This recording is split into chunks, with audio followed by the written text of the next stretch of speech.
टी20 में सबसे ज्यादा रन बनाने वालों में रोहित शर्मा 4231 रन, फिर विराट कोहली 4188 और फिर बाबर आजम 4145। तो टी20 फॉर्मेट में सबसे ज्यादा रन बनाने वाले खिलाड़ियों में ये शामिल हैं। अब टी20 में कमाल रोहित शर्मा का 151 पारी, 4231 रन इसमें बनाए, 32 अर्धशतक और 5 शतक। दूसरी तरफ विराट कोहली हैं, 117 पारी, 4188 रन बनाए हैं और अर्धशतक यहां पर 38 और एक 100 यहां पर। तो ये दोनों का टी20 में कमाल कब क्या क्या किया, तो ये बताता है कि आखिर ये चैंपियंस क्यों हैं, ये क्यों क्रिकेट की दुनिया में एक बड़ा नाम है, जिनके इस ऐलान के बाद कई तरह के सवाल खड़े हो गए हैं। आप जरा रुक कर लेते हैं, हमारे साथ कुछ खास मेहमान बने हुए हैं। सबसे पहले हम रोहित शर्मा के कोच दिनेश लाड जी का मैं रुक करना चाहूंगी। दिनेश जी, क्योंकि आपने एक बहुत महत्वपूर्ण बात कही और कहा कि रोहित को 2027 तक वर्ल्ड कप तक वनडे की कप्तानी जारी रखनी चाहिए। आपने कहा है आप उनसे बात भी करेंगे, क्यों लगता है आपको और क्या ऐसा हो पाएगा मुमकिन आगे?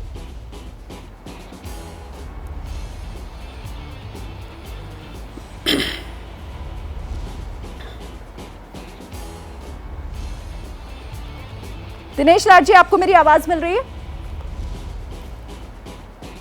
हाँ, मैं इसके लिए कहना चाहता हूँ कि जब 2011 के वर्ल्ड कप में रोहित खेला नहीं था, जब उसे लग रहा था कि मैं 2011 का वर्ल्ड कप खेलूंगा, उसके टीम में चयन नहीं हुआ था, तब वो बहुत प्रेशर लिया था उसने। तब मैंने उसे समझाया था तू क्रिकेट को टाइम ज़्यादा देगा तो आगे निकल जाएगा, अगर क्रिकेट को टाइम नहीं दिया तो रोहित को सब भूल जाएंगे। तो उसके बाद उसने जो टाइम दिया क्रिकेट के लिए, तो आपको तो पता है कि 2011 के वर्ल्ड कप के बाद उसका रेशो कभी कम हुआ ही नहीं, वो बढ़ते ही गया है। तो मैं चाहता हूँ कि उसके हाथ में वनडे का भी वर्ल्ड कप देखूँ। इसके लिए मैं चाहूँगा कि रोहित ने वनडे का 2027 का वनडे खेलना चाहिए और देश को, जैसे कि आज कल उन्होंने टी20 वर्ल्ड कप जिता के दिया, वैसे वनडे का वर्ल्ड कप जिता के दे। दिनेश जी, यहाँ हमारे साथ कपिल पाजी भी हैं, वो भी आपसे कुछ सवाल करना चाहते हैं। नहीं, बहुत है उनकी, देखिए सोच है, अपनी अपनी सोच है।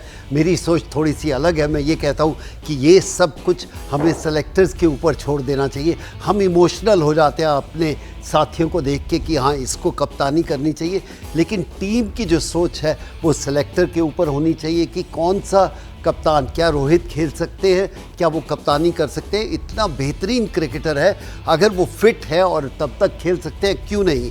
पर मैं कोई ऐसा बयान नहीं देना चाहता कि इन्हीं को करना चाहिए, ये सेलेक्टर्स का जॉब है, उन पे छोड़ देना चाहिए।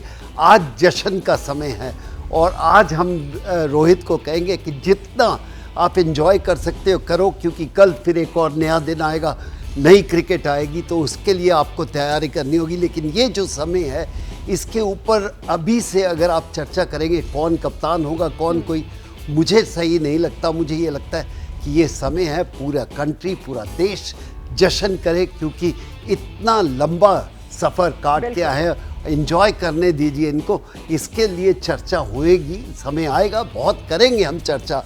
लेकिन वो जो बात आप कह रहे हैं वो मैं कहता हूँ कि हम सेलेक्टर पे छोड़ देते हैं, क्योंकि कुछ काम उनका है, उनको करने दीजिए। ठीक है दिनेश जी, लेकिन मैं इतना ज़रूर आपसे पूछना चाहूँगी कि आपकी बात हुई क्या रोहित शर्मा से? मतलब जश्न के मूड में जाहिर तौर पर इस वक्त पूरा देश है, लेकिन उन्होंने कुछ आपसे कुछ शेयर किया हो या बताया हो कि इस बड़े फैसले के बाद अब आगे वो क्या देख रहे हैं?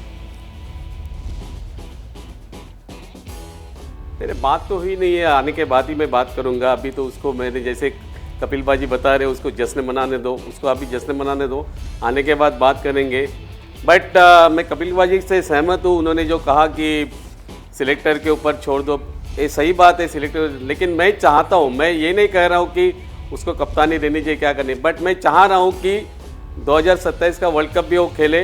अगर उसने फिटनेस रखा तो डेफिनेटली वो खेले, ऐसा मैं चाहता हूँ। क्यों नहीं, आई थिंक ये होना चाहिए। देखिए, अगर आप ऋषभ पंत के कोच को भी पूछोगे, हार्दिक पांडे के, वो कहेंगे कि उनको अगला कप्तान होना चाहिए। ये हमारा व्यक्तिगत सोच है जिसको हम पसंद करते हैं, हम चाहते हैं, और बड़ा सही है, एक कोच होने के नाते वो चाहते हैं कि ये लेगेसी चलती रहे और बने रहें कप्तान। लेकिन मुझे ऐसा लगता है कि ये कुछ चीज़ें हमें सिलेक्टर पर Selectors पे छोड़ छोड़ देनी देनी चाहिए।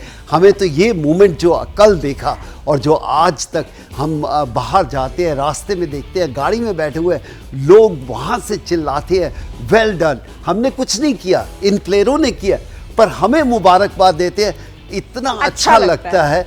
गालियाँ भी खुशी पड़ती होती हैं, कभी कभी गालियाँ भी पड़ती हैं, लेकिन ये समय जो है ये खुशी का समय है, अच्छा समय है, और इनको जितना एंजॉय कर सके उतना बेहतर है, क्योंकि ये गोल्डन डेज है। और गोल्डन डेज में अगर आप एंजॉय नहीं कर सकते, मस्ती नहीं कर सकते, तो फिर काम करने का फायदा ही क्या है। जैसे ही घड़ी का काटा दोपहर 2:30 पे आए, बबीता जी का दिल सास बहू साजिश के लिए मचल जाए। और ये है इनकी बहू, पूरे दिन ऑफिस की टेंशन हो जाए गॉन जब ये करें अपना फेवरेट शो फ्री टाइम पे ऑन। इनकी तरह आप भी देखिए अपना फेवरेट शो अपने टाइम पर और डाउनलोड कीजिए एबीपी लाइव ऐप अपने स्मार्ट टीवी पर।